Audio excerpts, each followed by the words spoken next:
Pedro chega para Cristo e diz assim: olha, Senhor, não faça isso de tal modo, porque você vai voltar para morrer lá em Jerusalém. Deus, Pai querido, Pai amado, nos converte, Pai, nossa mente, meu Deus, para ouvir a Tua voz, Senhor Deus, para ouvir a Tua palavra, Senhor. Pai querido, Pai amado, não permita, Senhor Deus, que não venhamos sair daqui, Senhor Deus, Pai querido, Pai amado, cheios da Tua presença, Senhor. Deus, fica conosco, Senhor. Pai querido, Pai amado, e assim eu te peço e te agradeço. Amém. Cumprimento a amada igreja com a santa e gloriosa paz do Senhor Jesus Cristo. Amém? Quem está feliz com Jesus, dá um glória a Deus aí bem alto. Aleluia. Jesus, Ele é maravilhoso por tudo que Ele tem feito e por tudo que Ele ainda irá fazer nas nossas vidas. Jesus, Ele é bom. Antes de nós começarmos aqui a pregação, vou falar só uma coisinha rapidinho. Irmãos, nós estamos tendo assim, muitas das vezes um pouco de dificuldade com o som da igreja, né? Porque o nosso equipamento não é um equipamento dos melhores, né? E equipamento de som, irmãos, é um equipamento caro, né? Para vocês terem uma ideia, essas caixas que nós temos de retorno, aquelas caixas ali, elas já estão com bastante tempo de uso, né? Muito tempo de uso mesmo.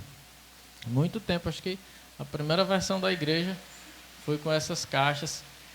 E equipamento de som é caro, mas eu creio em nome de Jesus que nós vamos conseguir, nós vamos chegar lá, né? E Deus, Ele vai nos abençoar. Às vezes tem um pouquinho de ruído, né? Às vezes tem um som que não tá um pouquinho alto, ou às vezes está baixo, mas Deus, Ele vai nos ajudar. Já compramos alguns equipamentos, alguma caixa contrabaixo que a gente não tinha, algumas outras caixas. Baixa só um pouquinho, Rafael.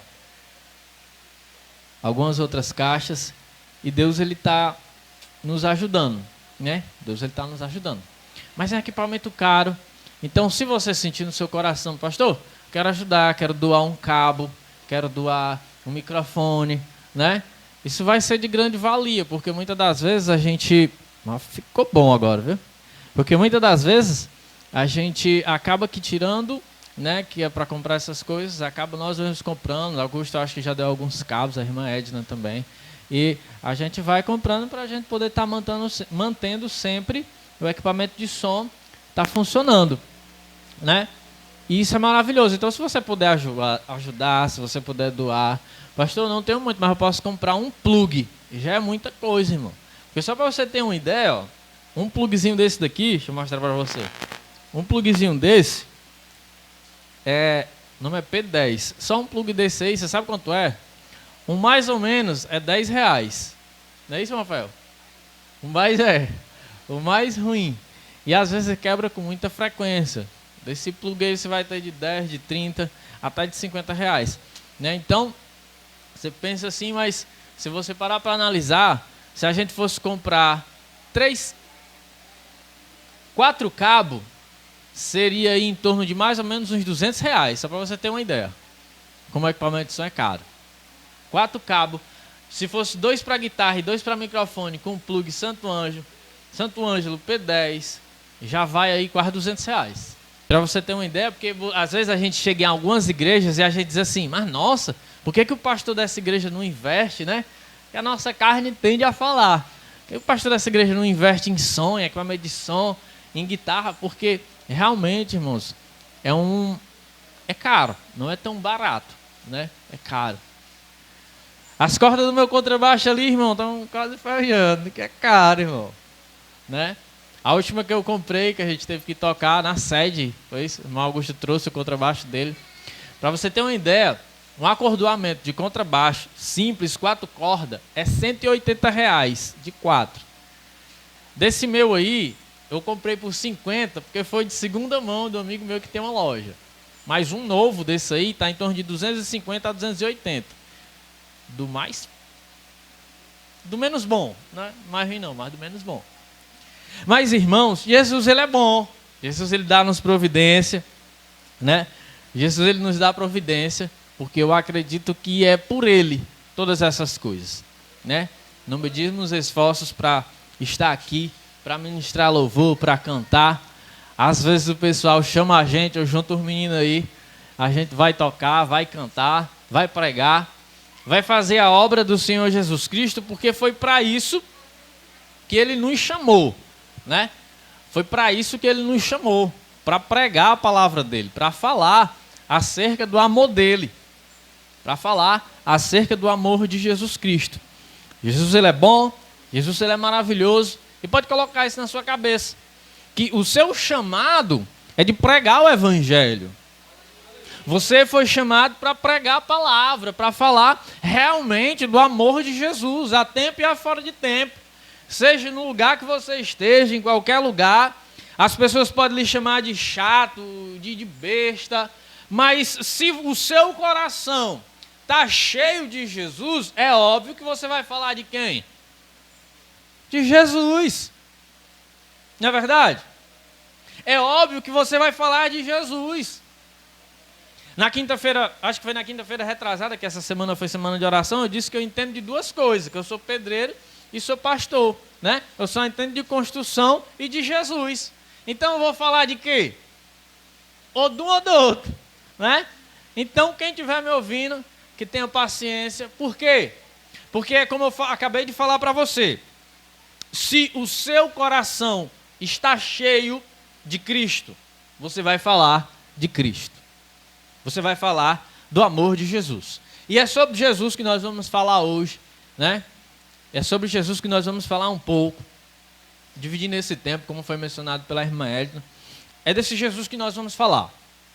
Desse Jesus que salva, desse Jesus que liberta, desse Jesus que transforma, desse Jesus que leva para o céu, desse Jesus que não pede nada em troca. Jesus, ele não cobra nada, né, para você seguir ele. Jesus, ele não cobra nada.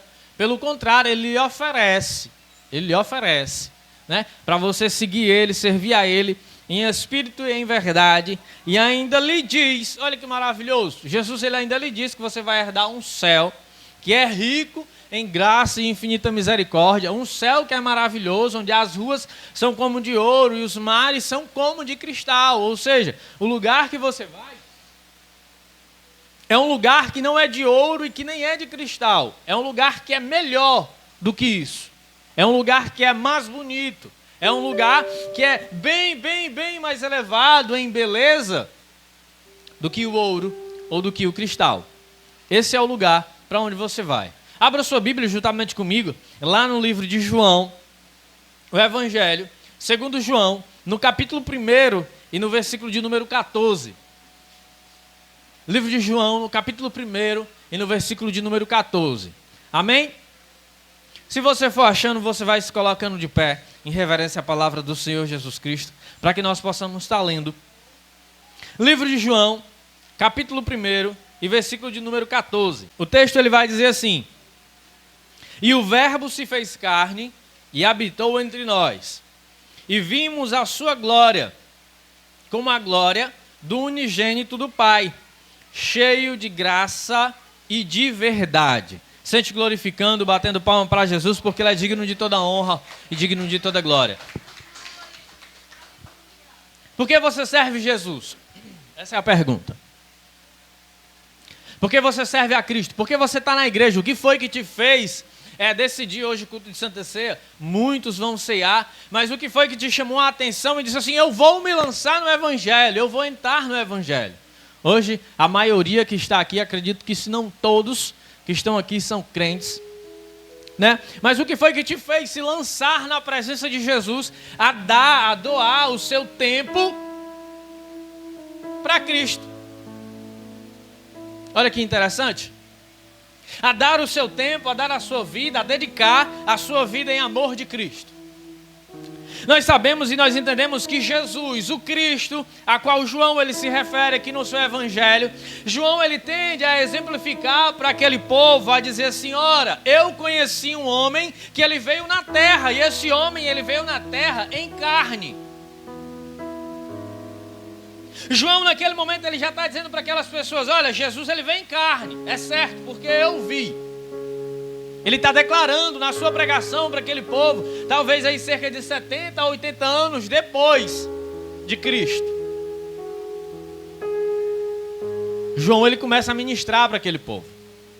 E ele começa a declarar que Cristo, o Filho de Deus, o Salvador do mundo, ele veio em carne, assim como eu e como você. Porque para aquelas pessoas era difícil acreditar que um Filho de Deus, que Deus ele teria um filho para começo de história. E que o Filho de Deus ele poderia vir para a terra se despir de toda a sua glória, de toda a sua vestimenta, de todo o seu poder, de toda a sua majestade e habitar no meio de um povo impuro. Era difícil de entrar na cabeça daquelas pessoas, era difícil de entrar na cabeça dos judeus, como até hoje eles ainda não acreditam que Deus havia de mandar alguém na terra para poder verificar como é a vida e como é ser um ser humano. Nós podemos analisar, lendo a Bíblia, que Jesus ele passa por todas as dificuldades que um ser humano ele pode passar. Se você ler a Bíblia com calma, com paciência, se você for começar a estudar, você vai ver que Jesus Cristo ele passou por uma dependência de comida, ele precisava de comida. Então Jesus Cristo ele teve fome. Você vai ver que Jesus Cristo ele foi tentado, ele foi levado até o deserto e foi tentado por Satanás em comida, porque ele não tinha comida. O inimigo oferece-lhe comida para poder ele abandonar a sua fé. Daí a gente vê que muitas pessoas hoje elas são tentadas a abandonar a sua fé por meio das suas necessidades morais e físicas. Jesus Cristo ele passou por tudo isso. Jesus Cristo ele não teve comida em um determinado espaço de tempo. Jesus Cristo ele teve fome. Jesus Cristo ele teve sede. Daí a gente lê e a gente entende que Jesus Cristo verdadeiramente ele foi carne, assim como eu e como você. Jesus Cristo ele se entristeceu quando o seu amigo morreu. Jesus Cristo ele se entristeceu quando o seu amigo morreu. Ele chorou pela perda do seu amigo. Ele ficou preocupado no dia que ele estava conversando com João Batista, que ele tentou convencê-lo ali em uma conversa, mas João Batista o saiu para fazer algo a qual o próprio Jesus Cristo sabia que iria culminar na morte do seu primo, por denunciar o pecado de Herodias. Jesus Cristo ele foi homem e a gente se coloca em uma distância muito, mas muito grande de Jesus. Isso é errado. Jesus Cristo, pelo contrário, quando Jesus Cristo ele esteve na terra, ele se colocava próximo àquelas pessoas que se diziam estar distante de Deus. Jesus Cristo ele conversava com um leproso. Jesus Cristo ele conversava com uma mulher que tinha um fluxo de sangue.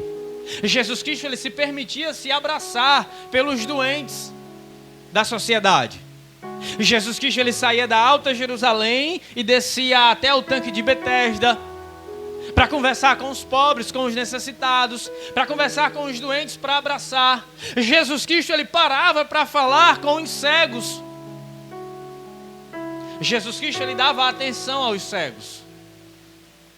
Parece uma coisa comum que nós fazemos hoje em dia, mas Jesus ele estava indo contra a sociedade da sua época. Porque não era para ele falar com um cego, porque o cego era impuro, ele entrava batendo ali uma lata, dizendo que ele era cego. Não era para ele se permitir deixar ser tocado pela mulher que tinha um fluxo de sangue, porque aquela mulher era impura. Mas Jesus Cristo, mesmo assim, ele sendo homem e também sendo um Deus, ele compartilha da mesma dor e da mesma dificuldade. Jesus Cristo sana a dívida de um lugar. No dia daquela pesca, você se lembra daquela pesca? Aquela pesca que Jesus manda Pedro ir pescar, lançar a rede do lado de um barco. Aí Pedro vai e lança, e quando eles lançam aquela rede, vem carregada de peixes, e aquilo, eles conseguem tanto dinheiro, mas tanto lucro naquele dia, que eles conseguem sanar a dívida daquele lugar. A empresa que a gente costuma falar quando nós estamos pregando de Pedro, ela enriquece, e aqueles homens conseguem pagar a dívida deles. Jesus Cristo ele sanava a dificuldade do povo. As pessoas estavam com fome, chegavam para Jesus e diziam assim: Senhor, nós estamos com fome. Jesus ia lá, multiplicava o pão Pedro dizia: Senhor, nós precisamos de comida, nós precisamos de dinheiro para pagar o tributo a César. Jesus Cristo diz: não seja por isso, Pedro. Vá lá no mar, pesque um peixe, dentro do peixe vai ter uma moeda, você vai lá e paga o tributo. Jesus Cristo, ele caminhava pela cidade e as pessoas chegavam para ele e diziam assim: Senhor, a minha filha está doente. Aí Jesus Cristo ia lá e dizia: poxa, não, vamos curar ela. Você tem fé? Vamos lá, vamos curar. As pessoas chegavam para Jesus e lançavam as suas preocupações na presença de quem? Na presença de Jesus. Mas o que a sociedade ela não conseguiu compreender foi o que aconteceu em um determinado dia. A sociedade ela não conseguiu compreender no dia que Jesus Cristo disse que iria ser crucificado. A sociedade não compreendeu. Os judeus eles não entenderam, pelo contrário, queriam era crucificá-lo. As pessoas que entendiam da lei, que viam a pregação de Jesus, doía nelas. Porque Jesus ele estava chamando os fariseus de hipócritas. Jesus ele estava dizendo para aquelas pessoas que queriam guerra: ora, eu não vim para guerrear. O discurso de Jesus era assim: olha, se alguém bater na tua face esquerda, oferece a direita. Se alguém chegar para você e roubar você, tira a tua capa, tira a tua túnica e também dá para ele. Aquilo feria a sociedade que estava procurando uma guerra. Contra quem? Contra os romanos, contra os gregos. Era uma sociedade que estava buscando retomar a sua liderança, o seu império. Era uma sociedade que já estava acostumada a cair, e quando caía, Deus ia lá e restaurava Jerusalém. Porque afinal, a promessa para Jerusalém era de restauração. Mas quando Jesus Cristo chega, ele chega de uma forma surpreendente. Quando Jesus Cristo chega, ele chega mandando Pedro esconder a sua espada. Ele chega chamando Pedro e mandando Pedro deixar a sua empresa e o seguir. Ele chega chamando lá Mateus na coletoria de impostos, dizendo: não, isso aí você não vai mais fazer, você vai me seguir. Ele chega dizendo que tem que abraçar o doente. Ele chega aqui dizendo que tem que visitar o enfermo. Jesus Cristo ele chega com um discurso de paz. Afinal é por isso que Jesus Cristo ele é considerado um pacificador. Jesus Cristo de Nazaré. Mas dentro desse discurso de pacificador, Jesus Cristo ele envergonha o Império Romano. No dia que ele quita a dívida daquele povo com aquela pesca. No dia que ele cura aquele homem lá no tanque de Betesda há mais de 38 anos.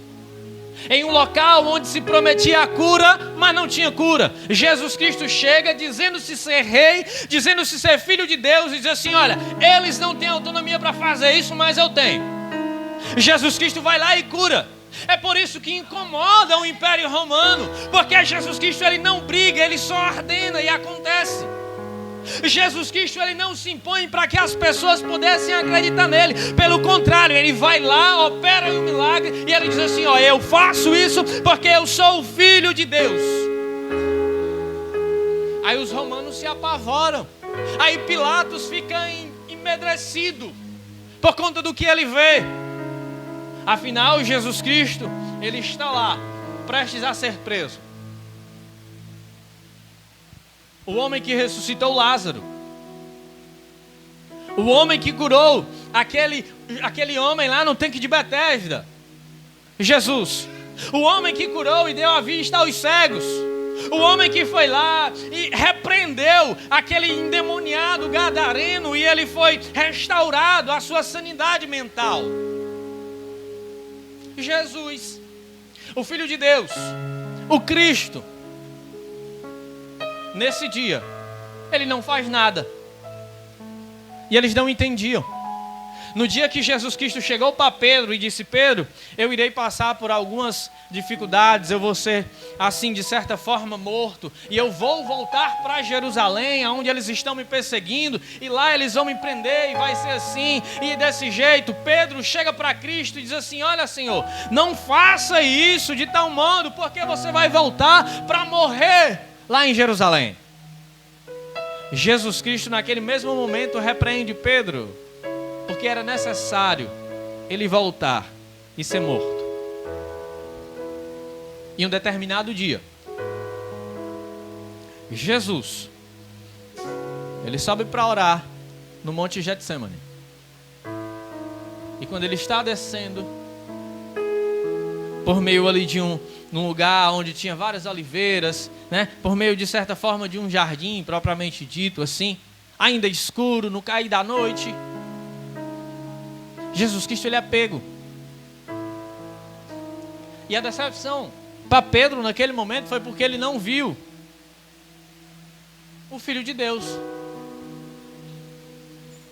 Porque o que é que se há de se esperar de alguém que ressuscita um morto?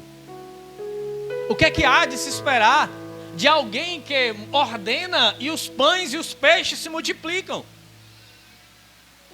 O que há de se esperar de que alguém que ordena, chama alguém para voltar da morte, essa pessoa volta? Alguém que repreende a enfermidade sai. Alguém que tem autonomia para falar com o demônio e ordenar que o demônio entre nos porcos, se lance ao precipício. Alguém que domina o céu, alguém que domina a terra, alguém que domina embaixo da terra, se entregar de mãos beijadas para os seus inimigos.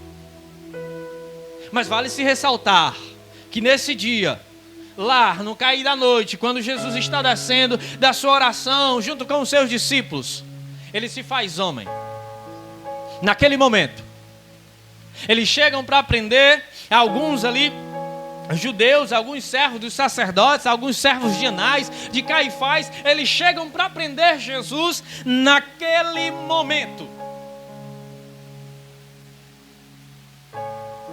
E Jesus, ele não esboça nenhuma reação. Olha que interessante. Jesus, pelo contrário, alguns momentos Jesus Cristo ele tinha orado, tinha se transfigurado, ou seja, ele soa sangue, e quando ele desce do monte, sabe quando a pessoa está cheia do Espírito Santo?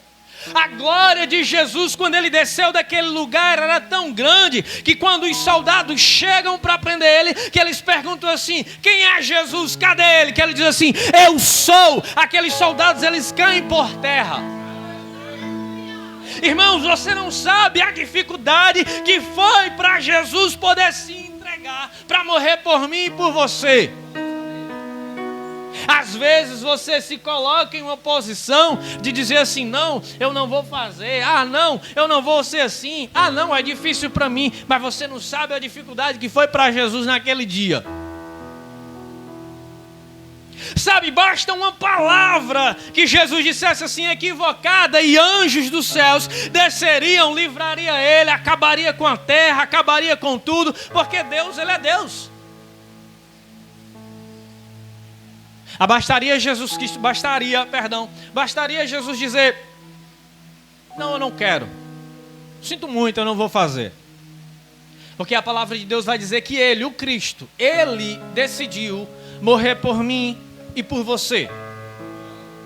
E naquele dia, quando ele é pego, ele se despiu de toda a sua glória, de toda a sua majestade. Os soldados prendem, o manietam, o amarram com suas mãos para as costas ou para a frente. Prendem ele, Judas o beija, mas ele de certa forma não rejeita o beijo no rosto de Judas, porque afinal nós estamos falando de Jesus.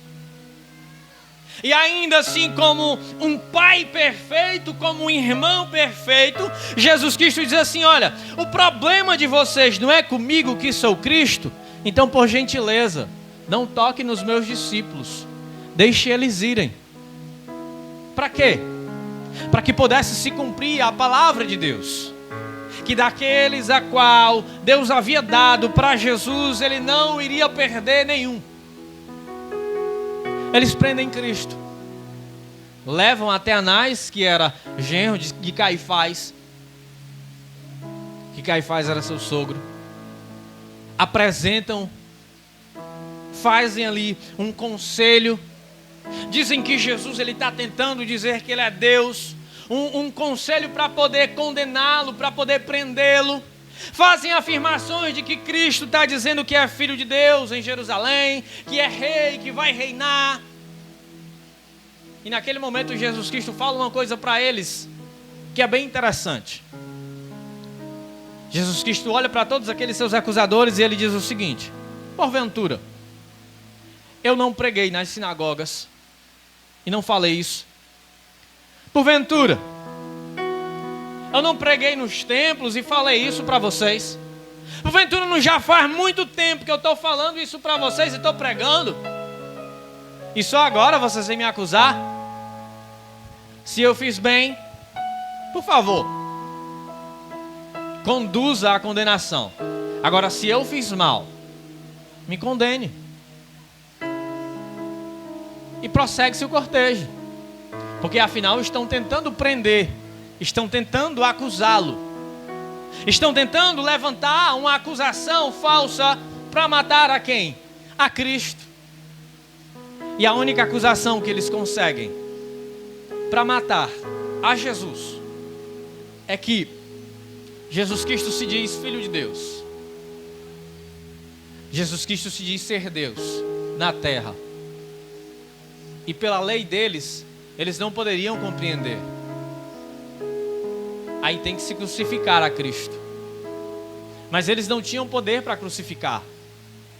Tinha que levar para Pilatos. De Anás para Caifás. Observe que Jesus ele foi pego no cair da noite.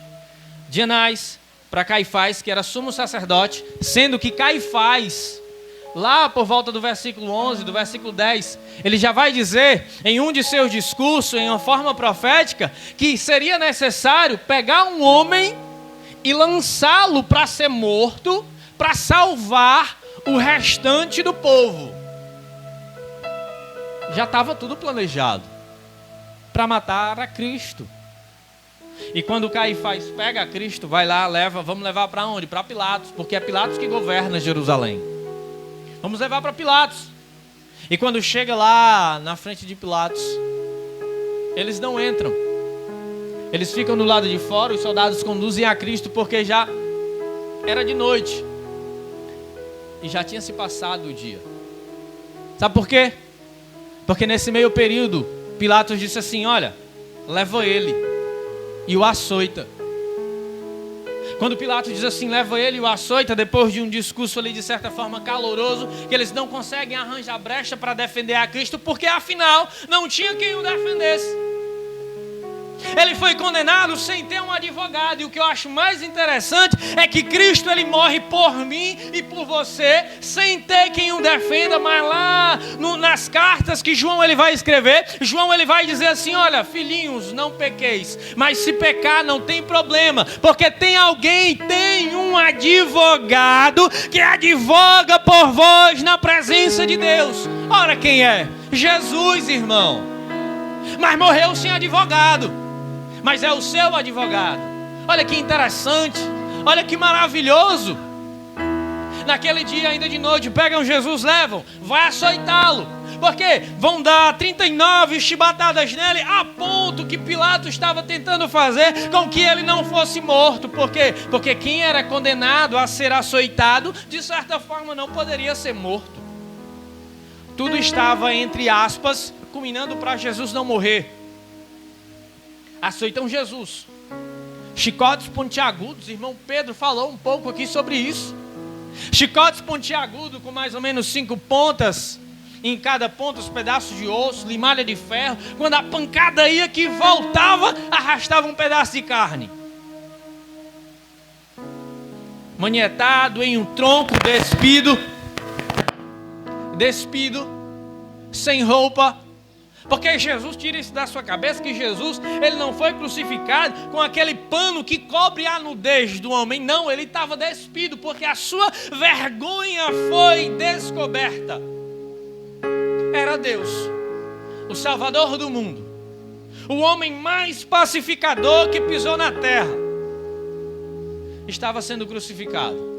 E nesse momento, manietado, amarrado em um tronco com os soldados, que provavelmente seria quase o dobro da sua altura, trabalhados na arte da guerra romano. Para você ter uma ideia, eu vou exemplificar para você. Naquela época, em média, um judeu ele tinha de 1,60 a mais ou menos aí 1,65, 1,70. Talvez Jesus Cristo tivesse essa altura. Se você for pegar a história e você for ver um soldado grego e um soldado romano, ele tem quase 1,80. A diferença era grande, demais. A pancada, quando ia, arrancava a carne. Quando batia, que puxava, o sangue espirrava, a carne saía. Era Cristo.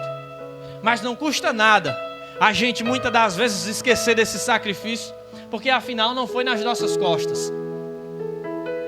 Não custa nada a gente limitar a nossa vida em dizer: será que faço ou será que não faço? Será que sou ou será que não sou? Não custa nada nós não ensinarmos para os nossos filhos, não mostrarmos a real necessidade de olharmos para a cruz. São 39 pancadas. Rosto, costa, peito, lateral, costela, parte das pernas. Os soldados pegam Jesus e o levam. Cai da noite, madrugada, enrolam Jesus. Jesus foi preso quando? Quinta-feira, não é verdade? Quinta-feira, Anás, Caifás, apresenta ali. Jesus ele vai ser chicoteado ainda de noite. Então lá, Jesus Cristo dorme. De certa forma, entre aspas, porque passa a noite da quinta-feira até a sexta-feira. Quando chega a sexta-feira pela manhã, vamos para Pilatos de novo. Só que os soldados acham bom fazer um pouco de chacota com Cristo. Pegam Cristo, colocam-lhe uma coroa, tecem uma coroa com espinhos bravos, colocam na sua cabeça, ou pegam um pedaço de cana, dão para ele, dizem que é o seu cetro, porque ele disse: ora, tu não disse que tu é rei dos judeus? Vamos preparar para você um cedro, vamos colocar na sua cabeça uma coroa e vamos lhe dar um manto. Não precisava ser de qualquer pano, mas tinha que ser de púrpura. Pesado, colocam nas suas costas. Já faz alguns momentos que Jesus ele foi açoitado. Jesus está fraco, Jesus está debilitado. Eles pegam um pano e envolvem nas suas costas. Aquilo gruda na pele. O sangue está escorrendo, a salmoura está escorrendo, como a gente fala. Está grudado na pele. O espinho, quando eles batem na sua cabeça, o sangue começa a escorrer no seu rosto. Os seus olhos já não enxergam muito.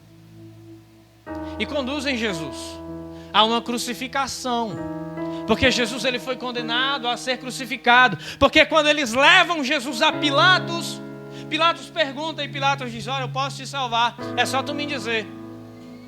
É só tu dizer, fala que tu não é nada, que tu está enganado. Pilatos tenta ali de certa forma mostrar para Cristo que ele poderia se safar se ele dissesse para ele que ele não queria passar por tudo aquilo. Era só Jesus negar, era só Jesus dizer: não, está doendo, eu não aguento, eu não vou passar mais.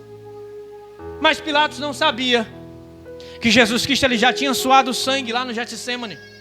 Pilatos não sabia que a agonia que Jesus Cristo tinha passado tinha sido tão grande que ele já entendia sobre cada dor e sobre tudo que ele iria passar lá no Getsêmani. Pilatos não vê a acusação. Pelo contrário, o coração daquele homem se enche de temor, porque os rumores que estão circulando Jerusalém e Israel é que Jesus, ele é verdadeiramente o Filho de Deus.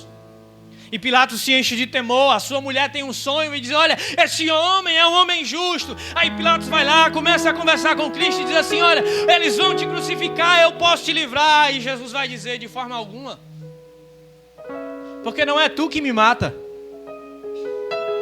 mas sou eu que dou a minha vida para morrer por eles. Porque se eu quisesse, nesse momento eu pediria a meu pai, ele enviaria anjos ao meu respeito e estava tudo resolvido. É Jesus, irmãos. É o Cristo. É Jesus que tem domínio sobre as potestades celestiais. É Jesus Sabe o Espírito lá no Antigo Testamento, a qual Moisés ele vai dizer assim: Senhor, eu não vou dar um passo sem que a tua presença vá à frente. É aquela coluna de fogo na noite que guardava o povo de Israel, é Jesus. É a nuvem que cobria Israel para que Israel não pudesse sofrer com o calor do sol. É a presença que descia lá naquela tenda com Moisés, o seu rosto brilhava. Era o homem que conversava com Moisés face a face, aleluia. É Cristo. É o anjo que vai na presença de Josué, quando Josué vai rodeando as muralhas, rodeando, e ele com uma palavra só, as muralhas caem, e ele mesmo faz questão de entrar e matar todos aqueles homens que viviam na cidade de Jericó. O poder de Jesus é extraordinário, mas Jesus Cristo nesse momento está sendo trocado por um ladrão. Caifás compra o povo e Pilatos lava as suas mãos, conduz Jesus Cristo até à frente, de certa forma, de uma tribuna. O povo está lá embaixo, Barrabás está de um lado, é sexta-feira, Jesus Cristo está de outro. Precisava se soltar alguém, porque ia começar a Páscoa. Eles tinham uma reverência tão grande na questão da Páscoa, que quando Jesus Cristo entra pela manhã, eles não vão nem até lá. Porque eles dizem: não, vai começar o sábado, e é Shabat, a gente não pode entrar, não pode se contaminar. Porque o sábado começa na sexta-feira, 6 horas da tarde. Você lembra que Jesus ele foi pego na quinta para a sexta, passou todo esse sofrimento e já está anoitecendo. E o povo grita, não o nome de Jesus, mas o povo grita: solta Barrabás, solta Barrabás, condena a Cristo.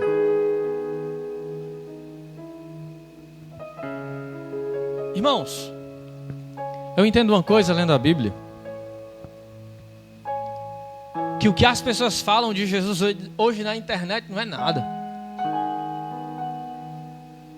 Às vezes o meu coração dói quando se levantam pessoas que não têm conhecimento de quem é Cristo e acabam falando hipocrisias, mentiras acerca de Jesus. Irmão, Jesus ele viu as pessoas que ele alimentou mandar crucificá-lo. Você acha que uma pessoa que se esconde atrás de um computador para falar dele, que não mostra nem a sua cara, ele vai se importar? Jesus Cristo, ele viu Pedro, ele olhou de lado, olhou para Pedro, o cara que caminhava com ele lado a lado, e quando ele olha, ele vê Pedro negando. Você acha que Cristo ele vai se importar? Jesus ele é maior que isso, irmão. Jesus ele é maior que o teu pecado.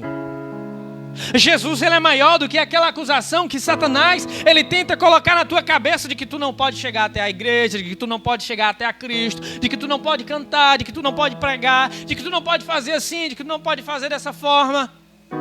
Jesus Cristo ele é maior, irmão. Sabe por quê? Porque quando ele levava aquelas chicotadas, o teu pecado ia sobre ele. Porque quando o chicote batia, que o sangue espirrava, que a carne ia, ele sabia o dia que tu ia pecar e o dia que tu ia cair. Ele via, ele sabia, porque afinal ele era Deus. Chegou o dia, Jesus Cristo ele é trocado. Soltam Barrabás e prendem a Cristo. Conduzem para a crucificação. Colocam-lhe ali uma cruz sobre os seus ombros, no caminho do Gólgota. Jesus Cristo vai lá, um caminho que só dava para ir a pé, porque era fora da cidade. E Jesus Cristo está indo, com uma cruz nas suas costas, pesada, madeira não tratada. Aparece alguém, o empurra, como foi mencionado aqui essa noite. Mas aparece alguém que não era da sua pátria para o ajudar.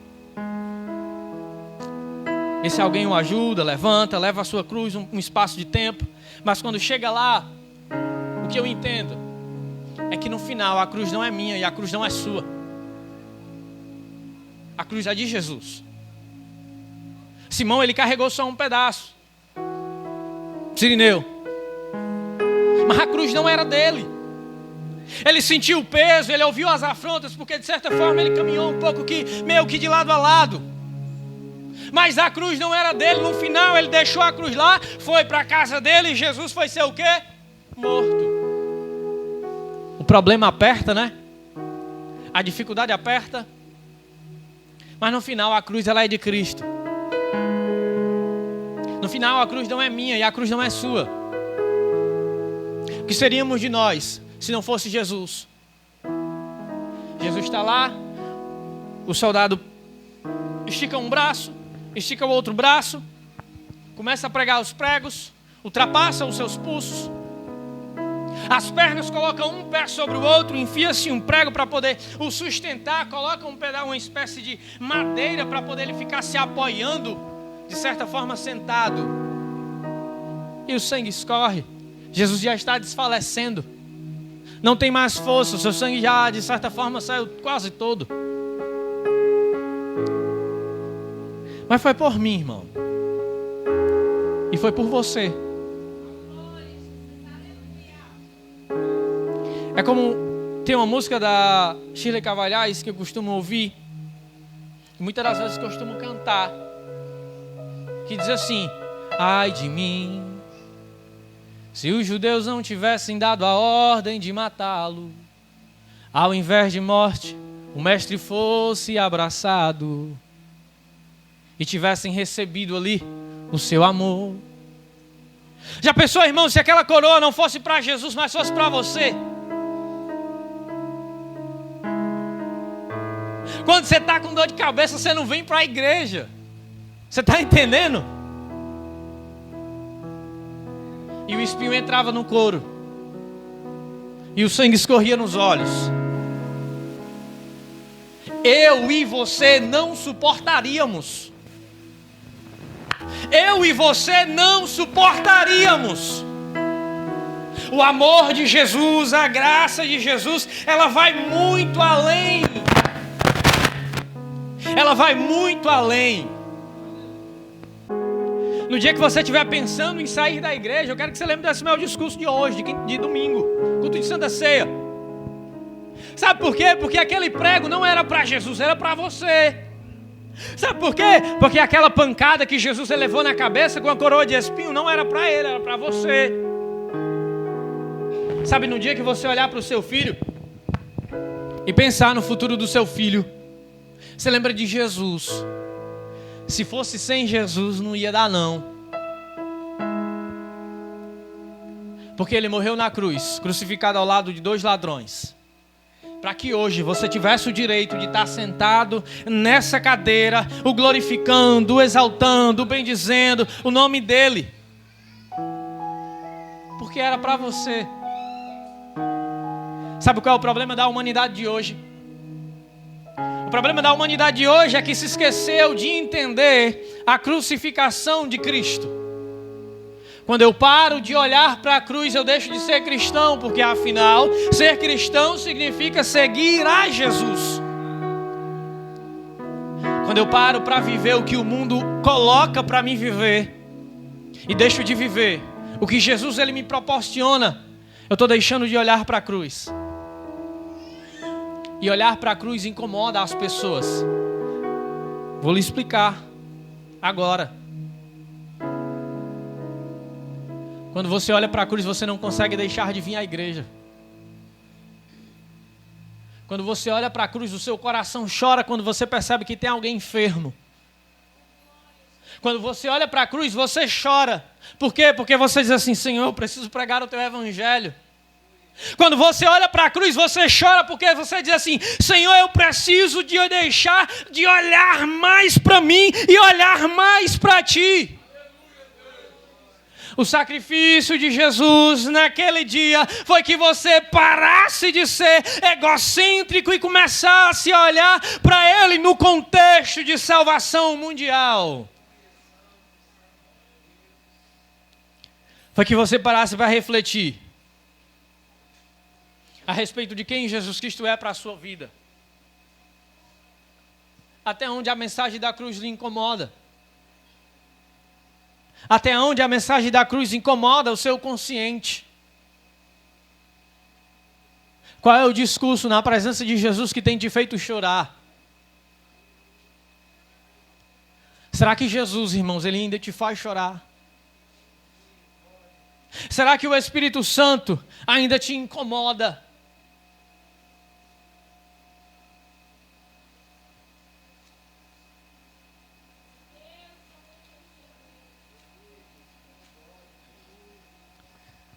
Será que a pregação sobre Jesus ainda anima o teu coração?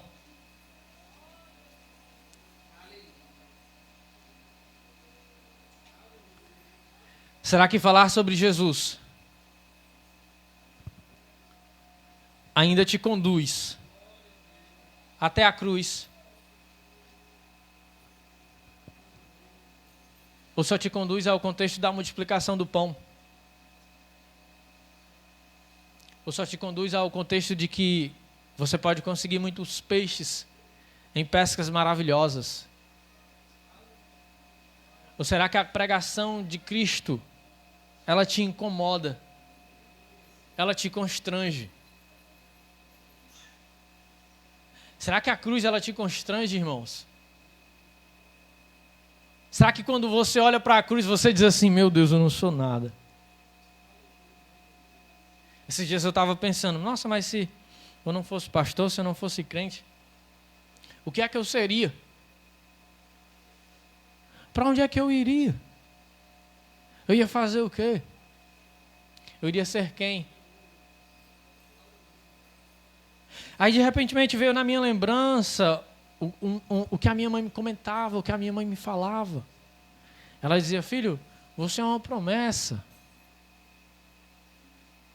Você não pode se afastar de Jesus, não. Você tem uma promessa na sua vida. Aí ela fazia questão sempre de me lembrar.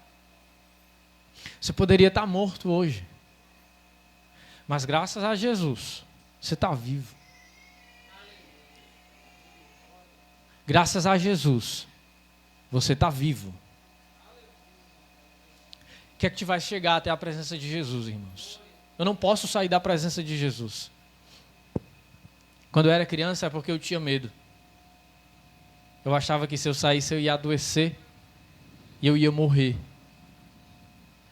Mas aí depois eu cresci e eu vi que Jesus era maravilhoso. Na minha adolescência eu percebi que Jesus ele era o homem mais poderoso na terra, no céu e embaixo da terra. Na minha adolescência eu percebi que Jesus ele era mais poderoso do que qualquer super-herói e ainda era real. Que Jesus ele era o mestre da física, de tudo que o espaço poderia promover, que Jesus ele poderia parar o tempo, ele poderia aumentar o tempo, ele poderia diminuir o tempo, e aquilo me maravilhou. Eu entendi Jesus dentro da sua grandeza. Eu amava Jesus porque eu sabia que não existia nada, nem ninguém que pudesse ser maior do que ele. Aí eu fui amadurecendo. E um dia eu perdi o meu irmão. Meu irmão morreu. E eu percebi que Jesus, ele mesmo sendo poderoso, ele não pode nos privar de certas dores que passamos na terra. Aí eu entendi, mesmo chateado, que nós temos que amar Jesus não porque ele deve nos proporcionar, não pelo que ele pode nos proporcionar. Mas nós devemos amar Jesus quando nós olhamos para a cruz. Nós devemos amar Jesus quando ele se desfaz da sua glória. E ele diz assim, eu vou morrer para salvá-los. Nós devemos amar Jesus e querer estar próximo a Ele. Simplesmente porque Ele é Jesus. Porque Ele é bom. Sabe quando alguém diz assim, não, mas por que você gosta de Jesus? Por que você é crente? O que foi que Ele fez para você? O que Ele te deu? O que Ele te proporcionou? Aí você olha, você pensa, e você se lembra das coisas boas que você passou na vida. E você se lembra daqueles dias que você chorou e ninguém veio te consolar, e ninguém veio te ajudar, e ninguém veio te socorrer. Mas mesmo assim você passou. E você lembra que Jesus, Ele é aquele dia magnífico, Aí você lembra que Jesus, ele é aquele dia que é extraordinário, que tudo dá certo, que você ganha, que você prospera, que você está bem, que a sua felicidade está plena e maravilhosa. Mas aí você lembra também que Jesus, ele é aquele dia de luto, que o seu coração aperta de uma certa forma, que você grita incessantemente, que você chora absurdamente, e você diz, Senhor, por favor, Senhor, por favor, Senhor, por favor, mas de certa forma você não escuta absolutamente nada, e é um silêncio absoluto. Jesus, ele também é aquele dia. Jesus, o Cristo, ele é o socorro bem presente, ele é o auxílio, ele é a força magnífica, poderosa, extraordinária. É Cristo. Mas e você? Afinal, por que é que você está aqui na igreja hoje? Por que é que você decidiu seguir Ele? O que é que te motiva a vir para a igreja? O que é que te motiva a ser crente? O que é que te motiva a ser cristão? Por muitas vezes e por muito tempo, o que me motivava a vir até a igreja era tocar. O que me motivava a ser crente era fazer algo, mas aí eu percebi que ser cristão é algo mais extraordinário, é algo maior. Ser cristão é a palavra certa para o perdido. Ser cristão é a possível cura para o doente. Ser cristão é a possível libertação de um drogado.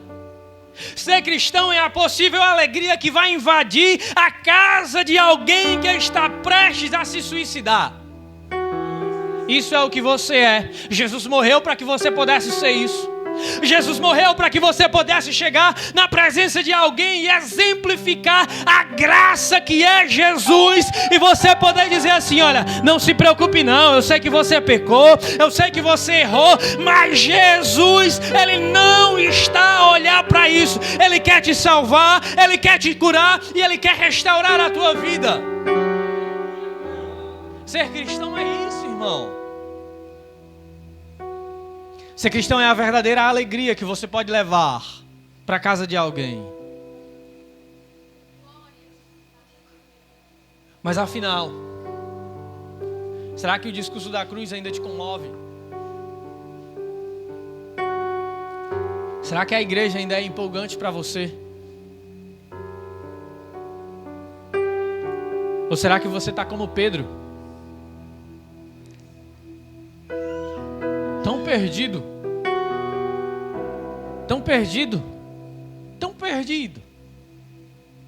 que você anda com Cristo, mas não conhece quem Ele é. Que você vê o milagre, mas não acredita no milagre. Fique de pé em nome de Jesus.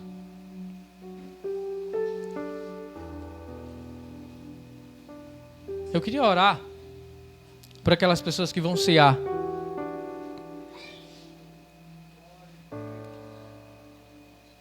Para aquelas pessoas que se acham dignos, para aquelas pessoas que, de certa forma, precisam de oração. Eu não vou lhe chamar aqui à frente, que você possa ficar no seu lugar, que você possa fazer a sua oração. Mas deixa eu só dizer uma coisa para você antes. Tudo isso que aconteceu com Jesus foi por você. Então, não se sinta indigno. Não se sinta. Você vai comer da carne do corpo de Cristo, você vai beber do sangue de Cristo. Não se sinta indigno, sabe por quê? Porque Ele levou o teu pecado. Ele sabia que você ia pecar.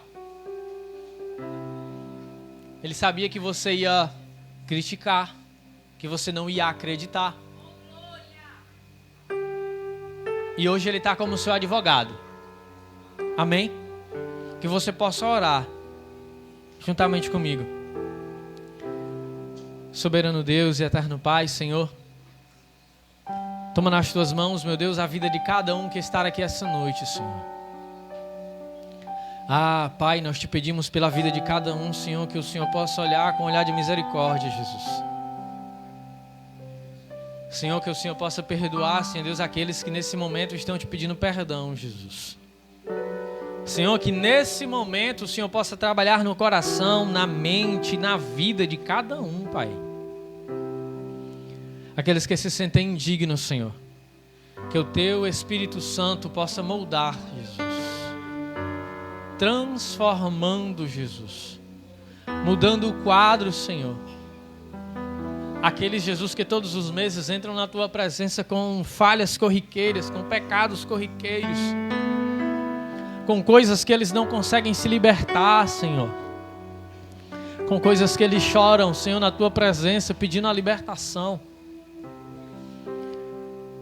Pai, eu te peço em nome de Jesus que o Teu Espírito Santo possa dar forças para que eles possam se libertar, Jesus. Toma nas Tuas mãos a cada um que vai cear na Tua presença, Senhor. Abençoando, guardando, porque eu creio, Senhor, e tenho a certeza que o Senhor pode perdoar, Senhor. Toma cada um nas Tuas mãos em nome de Jesus. Amém. Levante as suas mãos para cima. Que a graça, a comunhão e as consolações do Espírito Santo de Deus seja com cada um, livrando, guardando, protegendo em nome de Jesus. Desde agora e para todo sempre, que toda a igreja que crê diz amém. Não saia sem cumprimentar e falar com o seu irmão.